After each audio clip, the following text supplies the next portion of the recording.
Stéphane éliminé des 12 coups de midi, l'ex-maître de ne s'en remet pas, un mois après l'enregistrement. Le vendredi 20 janvier, Stéphane a officiellement été évincé des 12 coups de midi. Mais en réalité, l'ancien maître de midi a quitté le jeu de TF1 le 22 décembre dernier en raison des émissions enregistrées très en avance. Un mois après, il est toujours rongé par la déception. Stéphane et les 12 coups de midi, c'est fini. Le 20 janvier dernier, le champion de l'émission de TF1 a été éliminé. 5 mois jour pour jour après son arrivée dans la compétition. Un choc pour l'ouvrier dans une fonderie qui rêvait d'aller le plus loin possible dans le jeu et se retrouver au sommet du classement des plus grands maîtres de midi de l'histoire. Malheureusement, le candidat originaire de la Haute-Marne a été évincé par sa concurrente, Sarah, qui ne lui a cependant pas volé son titre. C'est un certain Alexandre qui a eu cet honneur.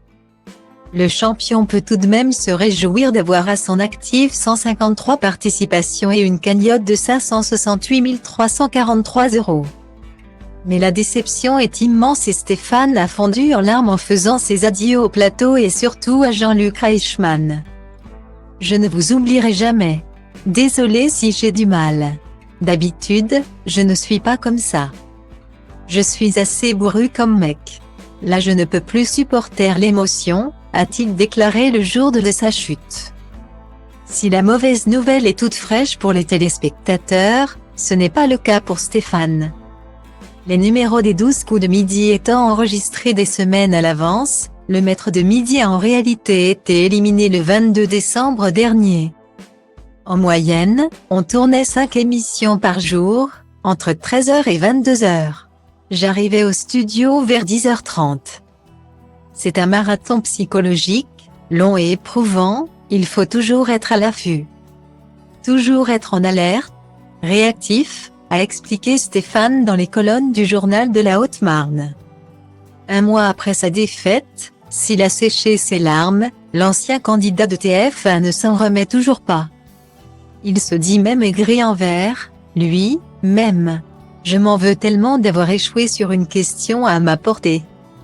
Je sais qu'à la longue, ça va disparaître, mais la blessure est encore ouverte.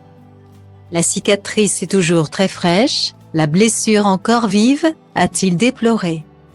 Un sentiment qui n'est pas près de quitter Stéphane qui compte bien continuer à regarder le programme lorsqu'il rentre du travail. « Je ne change pas mes habitudes », a-t-il assuré. Difficile de faire le deuil.